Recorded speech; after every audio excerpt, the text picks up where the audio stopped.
The Chris Johnston Show. Let's go! Your number one destination for a behind-the-scenes look at the game of hockey. Is this thing on? Here's NHL insider Chris Johnston and host Julian McKenzie. It has been a week since the tragic deaths of Jani and Matthew Gaudreau, and the sporting world continues to be in mourning since their deaths. Of course, on behalf of CJ and everyone else at the SDPN, we offer our most sincere condolences to the Gaudreau family. We can't imagine what they've been going through this last week. Seeing the tributes all around the sporting world, as I mentioned, obviously different NHL teams, NHL players have offered kind words of support to the Gaudreau family. Athletes like LeBron James and Mike Trout have also done the same, as well as teams around the sporting world in baseball, soccer, football as well. And yesterday, CJ, 2 candlelight vigils, one in Columbus, one in Calgary, both with 13-minute moments of silence in commemoration of the Gaudreau brothers. Just a lot of sadness these last few days. I don't know how you've been processing some of the news. I know I got to be at the vigil in Calgary yesterday, and I could talk more about that a little bit later. But it's just been a really emotional time for a lot of people, and seeing it on display. I know I've been emotional about it. I know a lot of people have been emotional about it. It's been a really tough time. Yeah, it's heavy, right? And, especially this being kind of ramping back up to work. This week I've been reaching out and talking to some people I haven't talked to as much through the summer around the hockey world. And, it's amazing. I shouldn't be surprised, but I mean, the sort of how deeply it's been felt and how wide ranging it's been felt. I mean, it's obvious. I mean, you see members of the Flames or the Blue Jackets that consider John Gaudreau like a brother to them. I mean, it's natural that those people would be hurting, but it goes far, far beyond that, and, I think that really speaks to this family ultimately, such a tight knit family, one that raised those 2 boys into men that left the kind of impact they did. And, that's the thing with grief. There's not one way everyone experiences it.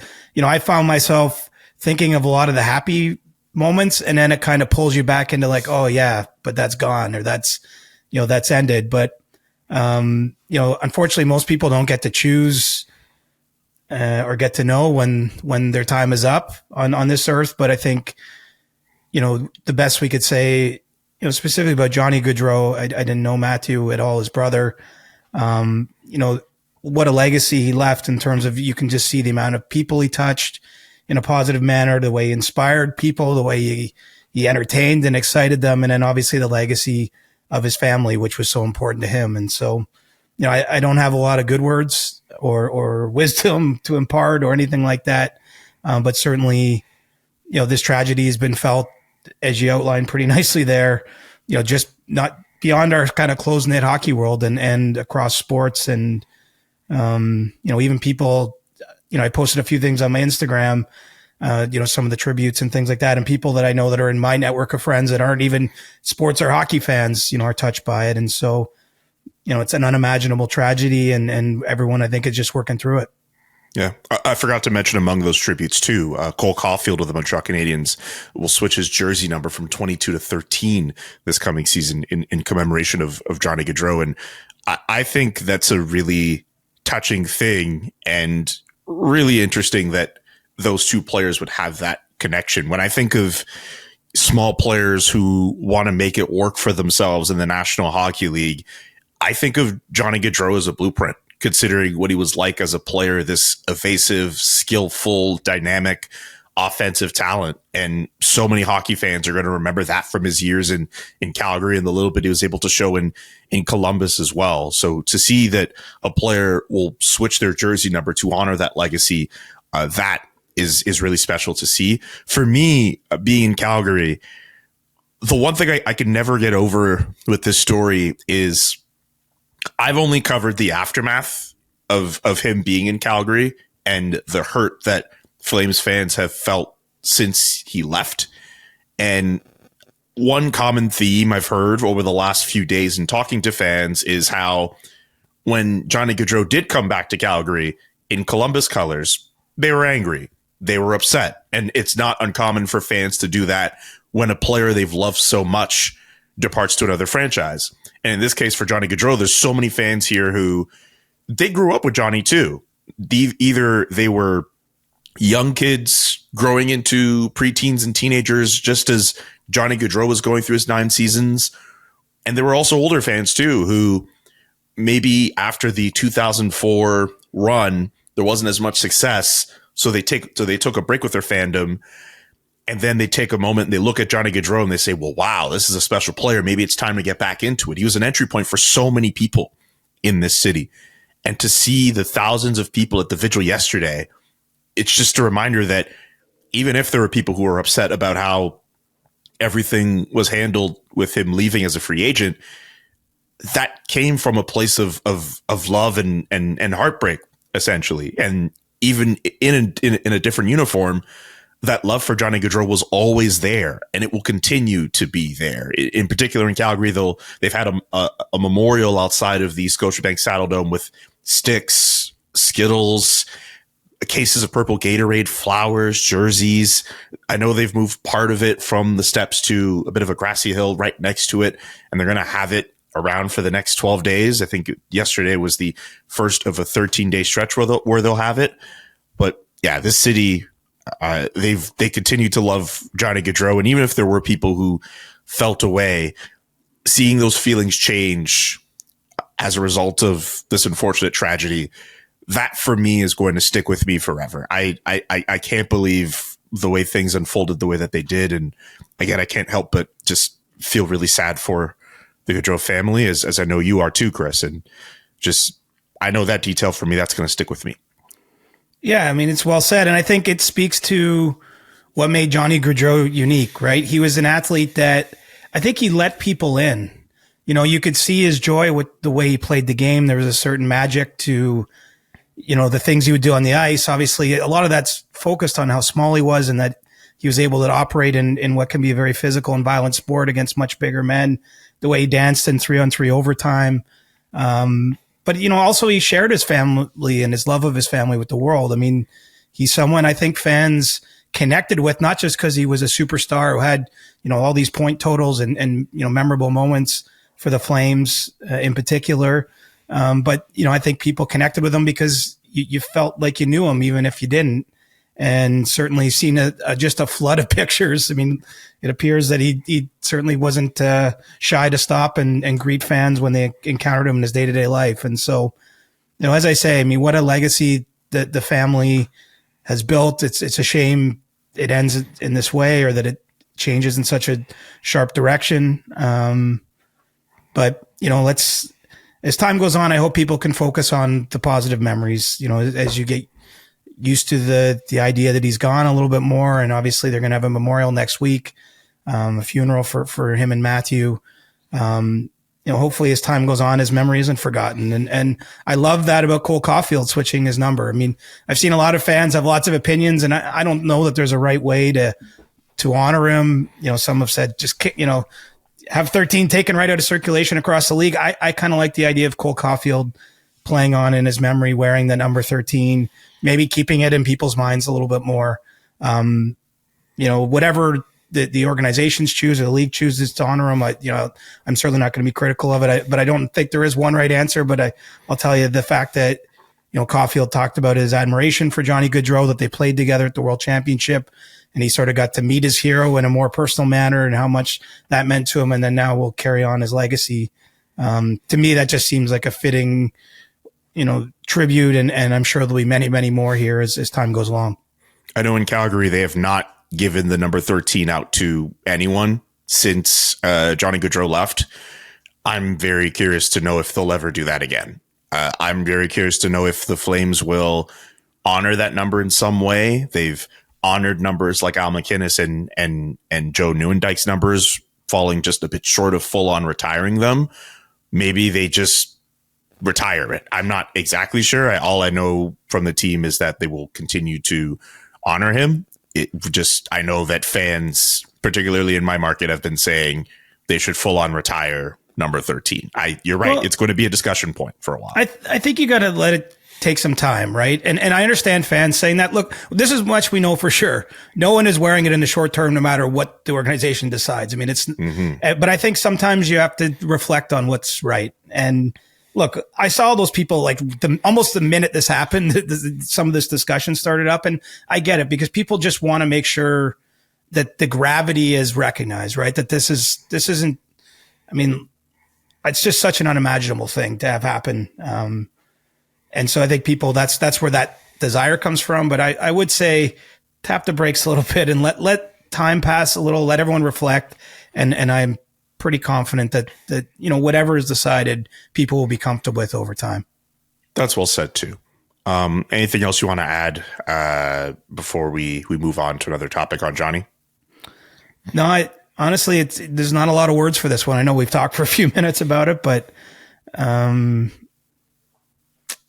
it's just such a difficult situation. And I do want to hammer home I can't believe the levels, like how far this story, how it's touched people. And I think that really speaks to a life well lived, a life cut way, way too short. But, someone who really inspired people with the way he lived his life, the time he had. Well said. And stick taps to the Flames and the Blue Jackets for great ceremonies yesterday, honoring the lives of both Jani and Matthew Gaudreau. They will both be missed. It's not easy to transition from a topic such as this to other topics in the NHL world, but we're going to try to do that. There was some other big news this week with Leon Draisaitl. We've talked about him a little bit throughout this offseason. He gets his money. He gets the bag. A massive contract extension for him in Edmonton, an 8-year, $112 million contract extension with a $14 million AAV. CJ, how did this deal come together? It was kind of a step-by-step process because you have to remember Edmonton didn't play the last game of the season until June 24th. Unfortunately for them, a 2-1 loss in Game 7 of the Stanley Cup Final. But, that was very close to when the business part of the offseason kicked off. And business for the Oilers included, the first round of the draft 3 days after their last game, a week after the last game, the opening of free agency. In that period of time, they parted ways with former general manager Ken Holland, whose contract was expiring. There was a several week process before Stan Bowman was hired as the GM to replace Ken Holland. And, that I think was announced July 24th, if I'm not mistaken. So it really wasn't until late July where the discussions could get going, because I think there was a recognition, first of all, that Leon Draisaitl had to be comfortable with the direction of the team under the new GM, had to maybe get to know that person or get an idea of what their vision was. Obviously, Jeff Jackson, the president of the Oilers, was running the hockey operations department in that period between GMs.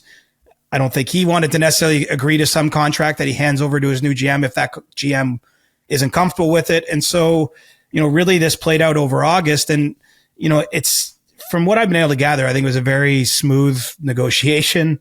Because look, Leon Draisaitl had all the leverage here. I mean, you're talking about a superstar level talent, a player who I believe is second in goals and points over the last 7 years in the NHL, who was, vastly outperforming his current contract and could be an unrestricted free agent next summer. I mean, he had to hammer him and his agents in the negotiation. I think the Oilers, recognized what they had in the player, understood that they were going to give him a massive raise. And actually, from what I can gather, the only hiccup came when those offer sheets arrived from the St. Louis Blues, basically, August 13th. When Dylan Holloway and Philip Broberg signed offer sheets with St. Louis, and Edmonton had 7 days to decide whether to match or not. Ultimately made a couple trades, didn't match those offer sheets, but that was 7 days where they basically said, okay, we have to put these talks to the side.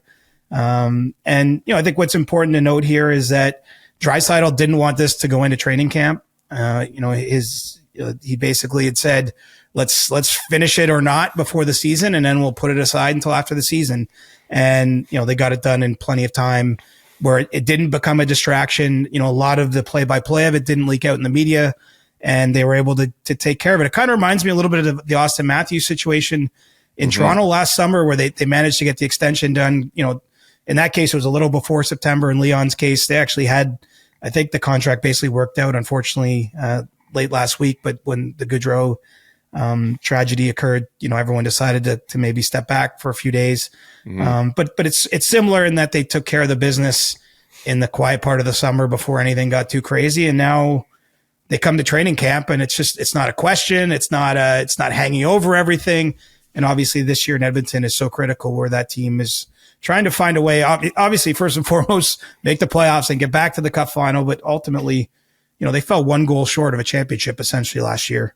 Maybe two, if you want to say they had to win the game 3-2 in game 7. But, they were as close as you can get, more or less, without winning the Cup. And they've got to find a way and want to find a way to try to climb the mountain now. Okay, so Draisaitl's out the way. That leaves one Connor McDavid. What's next for him?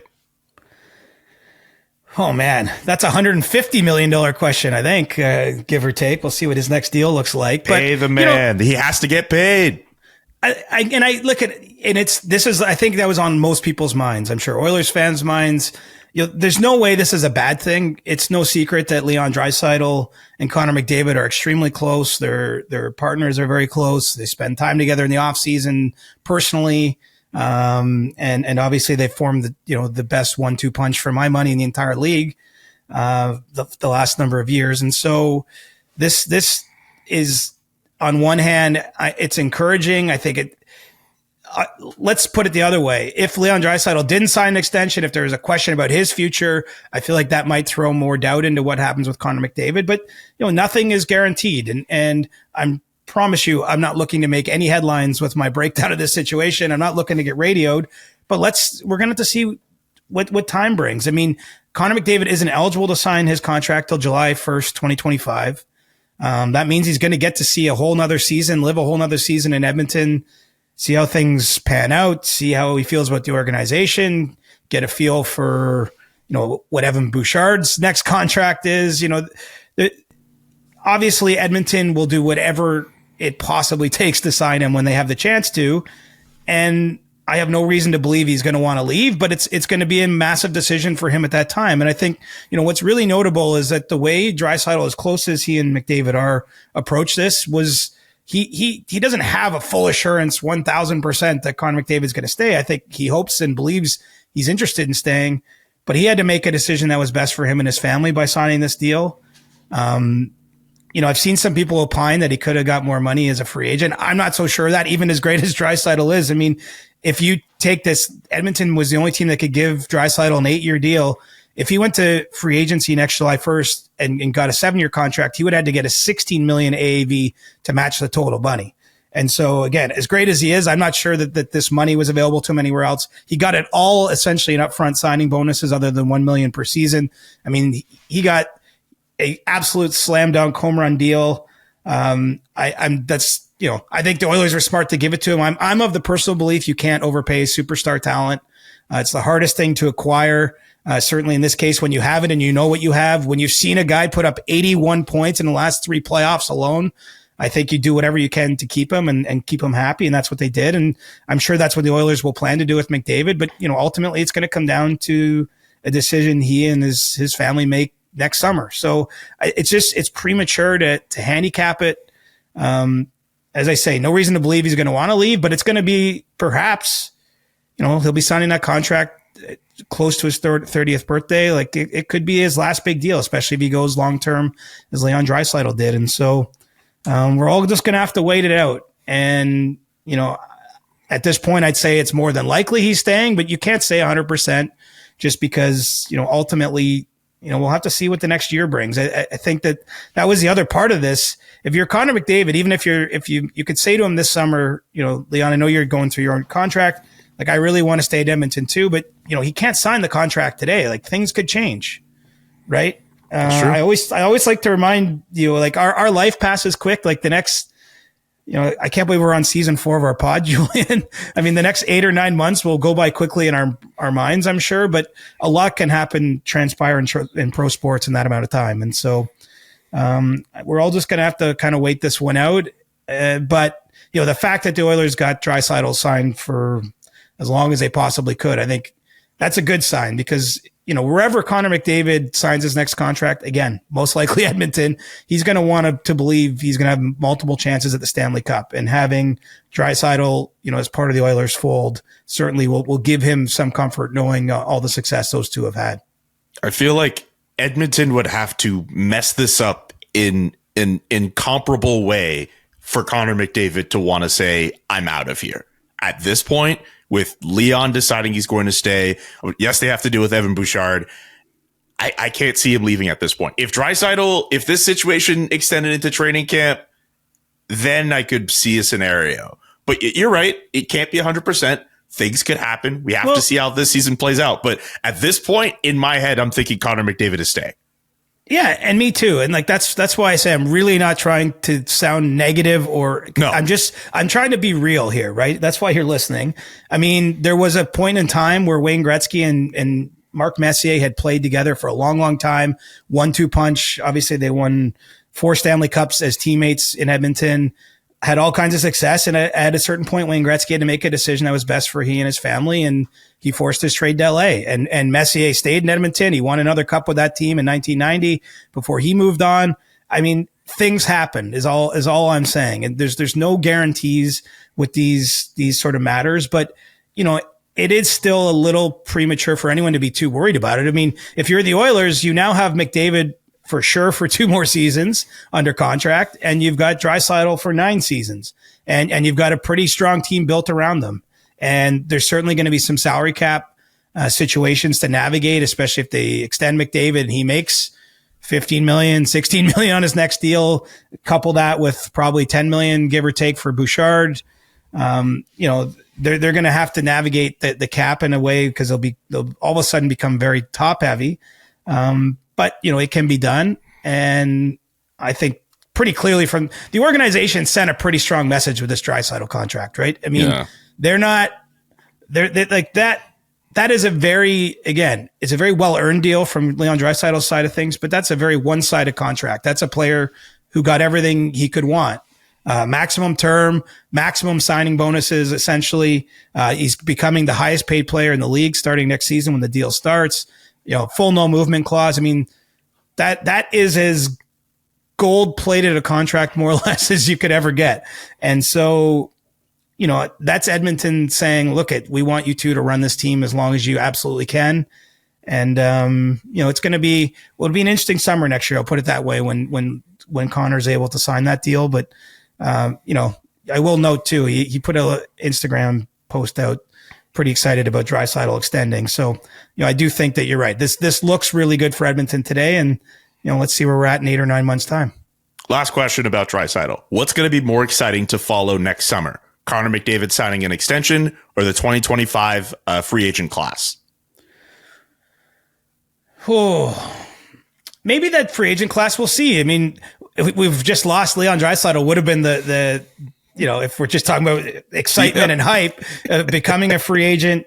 You've still got Mitch Marner. There's some other notable players that could be part of that class. But, I think the McDavid, probably the free agent class will be more exciting because that's immediate, right? Like even McDavid, just because he doesn't sign on July 1st, as we've just seen, doesn't mean that it might be a slow bleed through the summer. It could even, who knows, go into next season. Like let's see how things play out. But I think probably that free agent class will be more exciting. But, as we sit here now, there's some pretty juicy names on the list, but there's lots of time for those players to sign extensions. I've learned that that's more often than not what happens with the top guys in this league. Mm-hmm.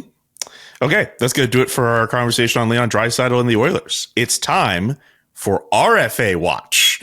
I've got a list of names here. It's a pretty short list, but I just want you to give me the latest on those guys. There is a Toronto Maple Leaf in there, and I might turn it into a mini Leafs corner, the first one of season 4, but we'll get to him in a second. Let's start with Jeremy Swayman in Boston. What's the latest on his situation? Look, I see there's a lot of discussion about this one. It's a big decision for the Bruins. When you're talking about your number one goaltender in an offseason where you've traded away your 1B already, I can understand why, the noise picks up. I think it's a good thing that Jeremy Swayman is participating in what they call the captain's practices right now in Boston. I think that that's a good sign. It doesn't guarantee anything, of course, but sometimes when negotiations aren't going well, players will keep their distance. I'll give you an example. There's two restricted free agents in Detroit, Lucas Raymond and Moritz Seider. My understanding is they're currently skating together in Europe. They're nowhere near Detroit right now. Again, a flight can get them there in less than a day. It doesn't mean that they're not going to be there, but I think that they're, in the case of those two players specifically, they're choosing to keep their distance and let the process play out with their agents and Steve Yzerman, the GM of the Red Wings. Whereas, Swayman physically being in Boston and being there most of the summer, I think is a good sign. He loves being a Bruin. The business side of the sport has been difficult for him. Last summer he was part of a salary arbitration situation, and he's spoken with reporters there about kind of having his eyes open to what it's like, the business side of the game. But all of this just points to them getting a deal done. But that being said, it's not done today. And so, the real test will be the start of camp in that situation in particular, because you can only imagine what it'll be like if the first or second day of training camp comes and he's not on the ice.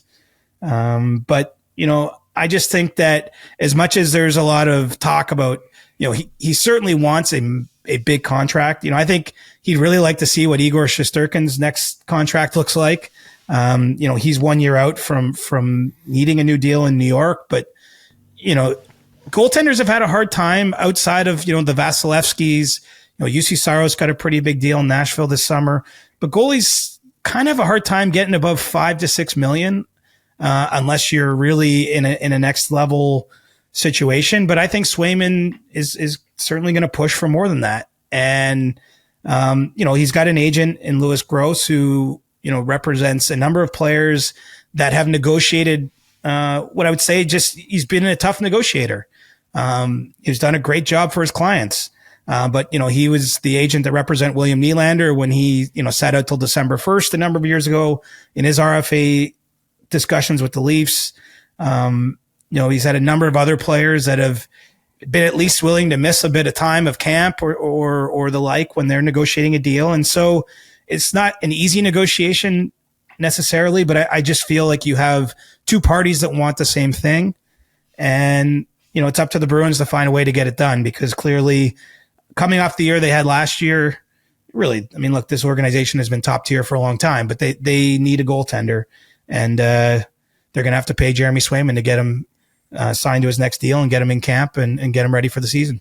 More than 6. We were just going off the number here. You think this deal has to be more than 6? What do you see? Yeah, well, look, that's what I mean. The next generation of goalies, kind of beyond some of the existing deals, are starting to get their contract. That's why I'm saying I bet he'd love to see Shesterkin's number, because it could end up being a favorable comparable for him. But Shesterkin is under contract for one more year, so he probably isn't going to see that. Let's see. I think, I guess it depends too. Are you going short term in this case, or is it end up being a longer term contract? And that's part of what they still have to work through. But I'll point to the fact there is still time here, more than, almost 2 weeks essentially till the start of training camp, and just how important the player is. Again, sometimes in these negotiations, the fact he's physically in Boston, I think is actually telling that there's a desire there to find an amicable solution, and there is time still to reach that point. Wonder if he just does a short term, and then with the salary cap going up, you use that as a prove it deal. There's an opportunity for you to bank it on more money as the cap goes up. That might, that's probably the easiest solution. For one thing, we can just say it. If he signs a 2, 3, 4 year deal, the cap hit is going to be lower than if he signs a 7 or 8 year deal. Because, if you get into 7 and 8 years, obviously the Bruins are buying UFA years. They're buying years where we don't know what the cap will be, but the NHL is in a pretty favorable economic environment right now. That was part of the Oilers' calculation with Draisaitl is, they expect the cap to be rising. There's a lot of people around the league that doesn't think we're too far off $100 million salary cap. And that's significant given that, through those number of COVID years, the cap basically barely, got above 80 million, just small incremental gains for a number of seasons. Now we're seeing real meaningful jumps. So, that might be the ultimately where they land. And the best solution is something a little shorter that keeps the current AAV down, but also gives Swayman more time to add to his credentials, to see what some other players signed for, to see exactly where that cap number goes. I mean, that's part of the give and take that I think you'll see with a lot of these RFAs. And there's not a one size fits all answer. A lot of it is on the individual's preference and obviously what the team's salary cap needs are in those negotiations. Okay. We move on from Jeremy Swayman to Nick Robertson. This commences Leafs Corner, unsullied by sponsorship since 2021. What's the latest on his situation? Well, he still doesn't want to be a Maple Leaf, and I don't know if that's going to lead where he wants it to lead. I mean, really, I look at this, the organization, other than it's probably nuisance to have the speculation and the discussion and the questions about it. The organization doesn't have to trade him, right? I mean, I think his trade value at this point in time is not particularly strong. He's a player that still kind of has to prove it a little bit. I think he understands that to a degree. I mean, part of, this isn't a fight over money as far as I can tell. I think it's a little bit more of a player and his side of his family and are frustrated by his lack of opportunity or perceived lack of opportunity, being scratched in a Game 7, being sent down briefly to the American Hockey League last year in March, when the Leafs had some cap squeeze going on. But, if you look at this without emotion, if you're on the sidelines like us, it's just hard for me to see why the Leafs would deal him for pennies on the dollar when, I think really the organization looks at it like, we've helped develop you. We've stood by you. You've had some injuries too. Like, it's not all just a case where he got in the bad books of a coach and didn't find enough playing time. I think some of it has been circumstantial as well. And so if you're the Leafs, they need some help on left wing. They've got a new head coach. There's a new chance to prove yourself with Craig Berube. If maybe that wasn't always easy, maybe under Sheldon Keefe. I'm not blaming Keefe, but I'm just saying there's a new dynamic. You don't need now you need waivers to be sent to the American Hockey League. So suffice to say, I don't expect them to be put on waivers at any point in time.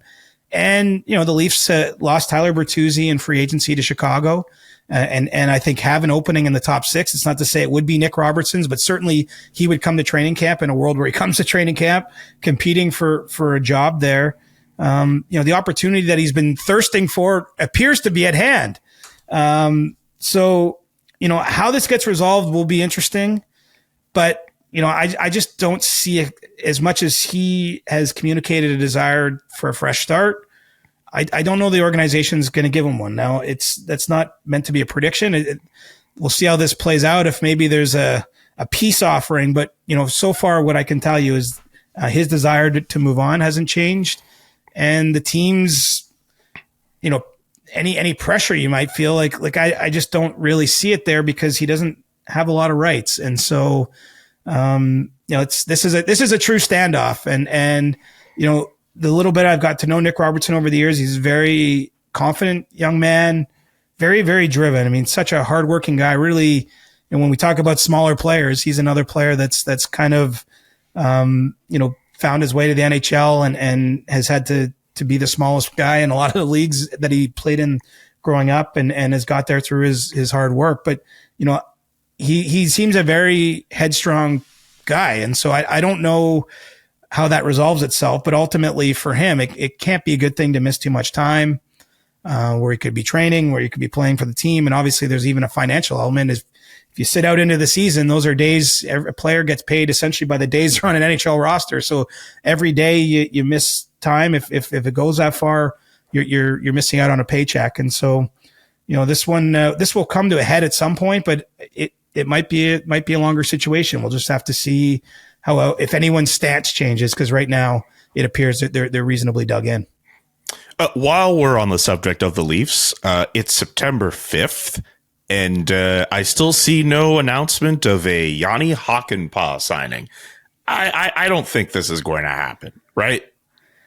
I'm a little more optimistic. Really?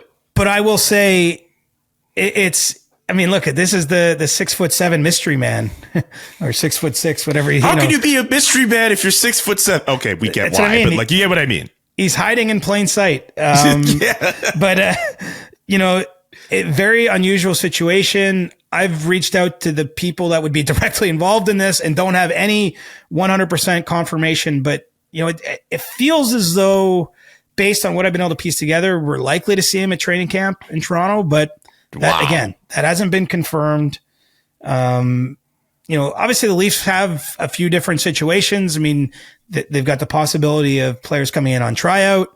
The Nick Robertson's, situation isn't resolved.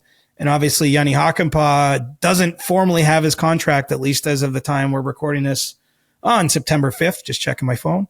He hasn't actually, they haven't signed him to a deal and registered it with the Central Registry of the NHL. But I still think there's a world it happens. Obviously the central issue here is his health, his ability to play. As I've talked about before, he ended last season in Dallas with a significant knee injury. Sounds like there's, that he believes he can play. And I think the Leafs, before signing him, have to get comfortable with that idea too. So maybe does that mean showing up and participating in camp before the contract's registered? I mean, I don't know exactly how this unfolds, but I have been cautioned against concluding that this isn't going to happen just because it hasn't happened. So the best I can say is I still think this is on, but stay tuned because I've asked the right people. I don't have all the answers, and there's nothing more I can give you than that. That's why you're the insider. I'll take your word on that. I know, but you always want the answers. I'd rather give you the answer than leave you with that. But I will say, I do think I don't think it's dead, or I don't think it's over, or even though the contract isn't there, it sounds as though he's still part of the team's plans. Okay. One more for you here on our RFA Watch, and this is something that people have been asking us for the last few days to talk about. Seth Jarvis, he signs in Carolina. This happened last week, an 8-year extension worth $63.2 million, including salary being deferred to a 9th year that affects the AAV. You could tell me if I have this right. The extension would come in at a $7.42 million AAV because of the deferred salary component. It would have been $7.9 million otherwise. How are the Carolina Hurricanes able to even do this? Can you explain this to me like I'm 5?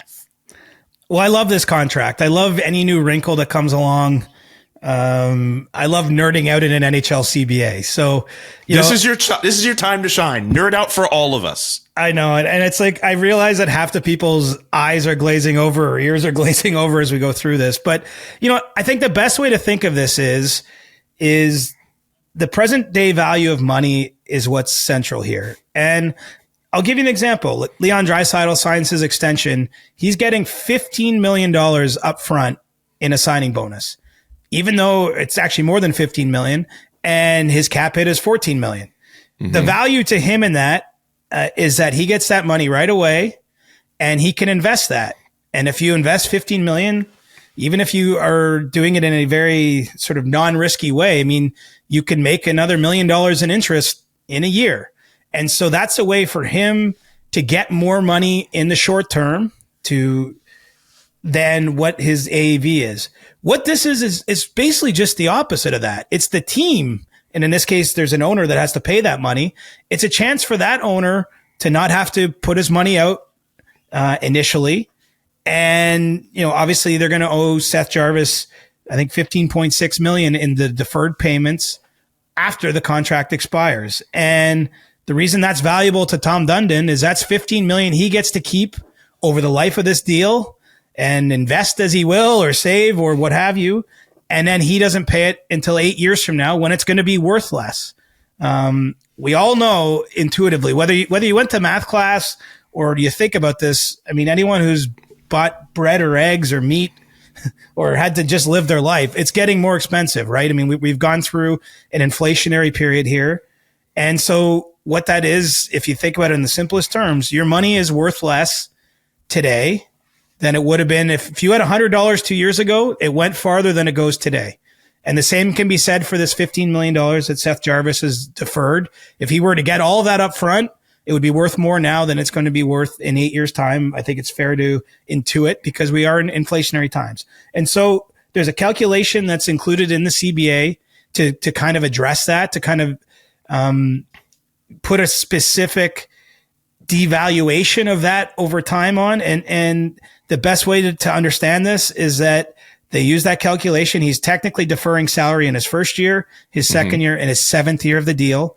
So each of those numbers gets what the present day value is, and that brings the cap hit down by $500,000. And so what does this accomplish? First of all, it's a nice gesture, I would say, from a player like Seth Jarvis.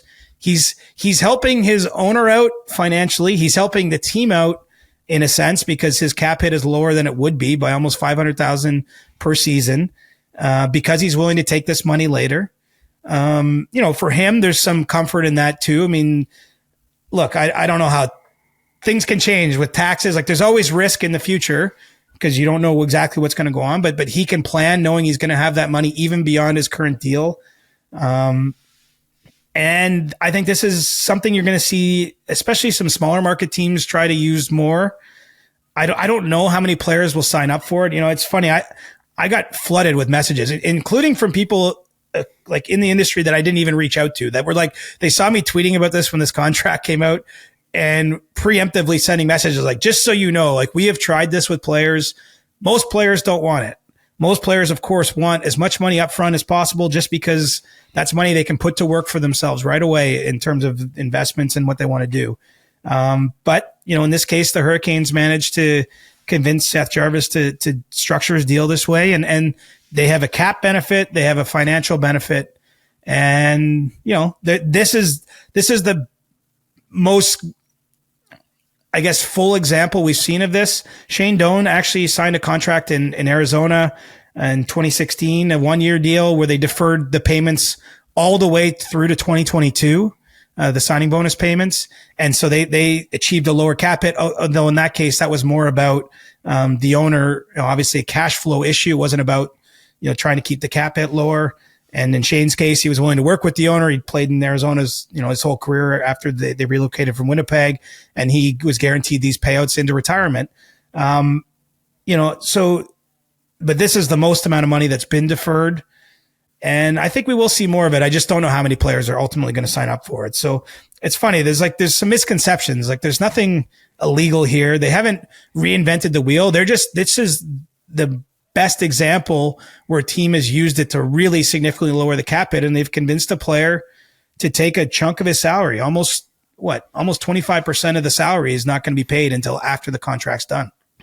Is it easier to offer these types of deals to restricted free agents compared to UFAs?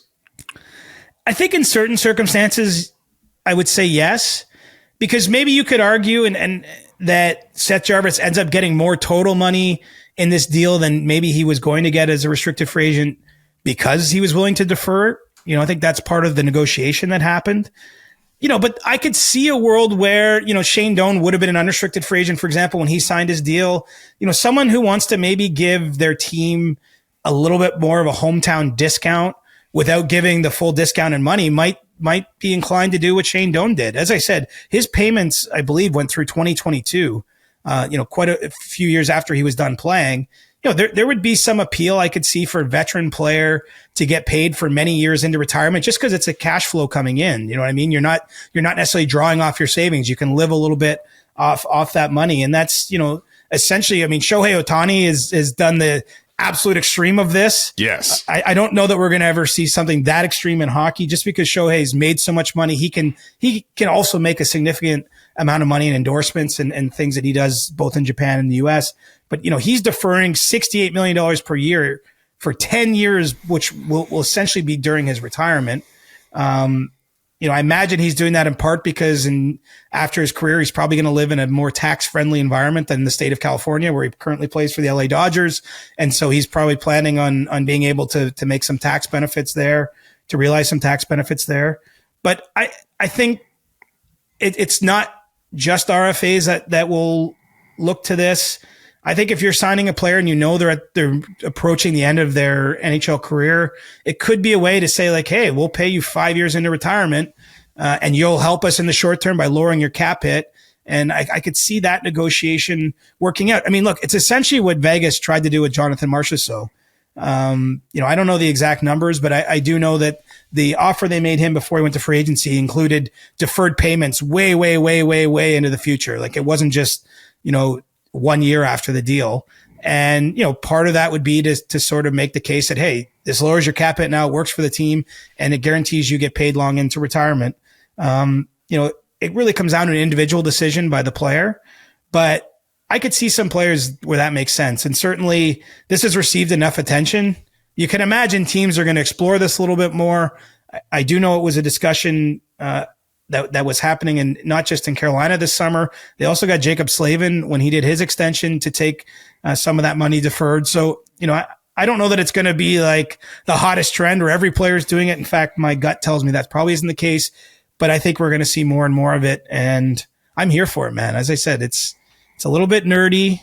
It's a little bit convoluted if you don't think of these concepts often, but it is a creative way for a team and a player to navigate a cap world, right? I mean, that's ultimately what everyone's got to do is every team is trying to build the best team they can with that salary cap, and every player is trying to earn as much money as he can. But a lot of players don't want to hurt their team's ability to win. And I think they found a nice balance here with this Jarvis deal with the Hurricanes. A stupid question. I just want to make sure I didn't miss it. So if it's going to go to that extra year with that salary deferred, exactly how much is he going to make in that year? Well, he'll get $15.67 million, I think, is the number. So that's a pretty big, he's going to get a $15.67 million check. I mean, before taxes and everything get taken out, but he's going to have that payday. And let's face it, this is a player that will probably be signing another deal beyond this one. And so who knows, maybe his next contract, he negotiates a big signing bonus at the start of that contract. Like he could be getting $25 million on a day or something. I mean, it's not impossible. And so, as I say, I don't think this is necessarily a bad deal for Jarvis. It's not one some players would want to do, though. I mean, I guess there's some risk there. If he gets bought out later on, like, I don't know how all that would be treated. Again, some of this is new ground, and we haven't encountered exactly how the league would interpret the contracts. In that case, I mean, there's some risk, of course, whereas I think there's a little bit less risk. I mean, the more money you can get in your bank account today, owed on your contract, the less risk you are of ever being bought out. They can't take it back. Do you know what I'm saying? So, I understand why players try to front load deals, but I do think we will see more of these. And Seth Jarvis seems like what a character. I mean, did you see he did his press conference wearing that shirt of him with holding the bag? So he seems like he has a lot of fun. The Jarvie party there in Carolina, and the Hurricanes are a creative organization. I mean, I don't know if they'll bristle at this, but they're kind of the new computer boys, right? I mean, they have Eric Tulsky running the organization from a very unique background. They hired Tyler Dello into their operation this summer as an assistant GM, and obviously has a very strong analytics background. And so and they have an owner in Tom Dundon who's not afraid to sort of rock the boat either. So I think that they're going to be a creative organization, and I suspect there'll be more of this probably from them and others too. Which name sounds catchier, Chris-nomics or CJ-nomics? Because that's basically what we just CJ-nomics, maybe. I like the CJ-nomics. Well, this concludes CJ-nomics because you took us all to school with that one. Thank you for explaining the Seth Jarvis situation. I'm worried I didn't explain it well enough, like you're 5 years old, but I did my best. I mean, look, it's a little different if you're just not used to thinking about contracts, but it's not really that complicated in the sense that if you were supposed to get paid $5 million today on a signing bonus, but you're taking it in 8 years' time, that $5 million isn't a true $5 million. And basically the NHL has come up with a rate based on the prime rate at the moment to gauge what that is. And so I think in the case of the $5 million, essentially that Jarvis is deferring, it's worth like $3.8 million in the future based on the rate they use. And that's essentially how the cap is calculated. And that's that. We're going to see more of it. So let's get used. I'll have to get like a studious, I'm the teacher in session here. Yeah. You need like a pipe and like a tweed suit. Just embrace being a university professor as best as you can. Yeah. I mean, it's fitting. We're back to school week here in the world. That we are.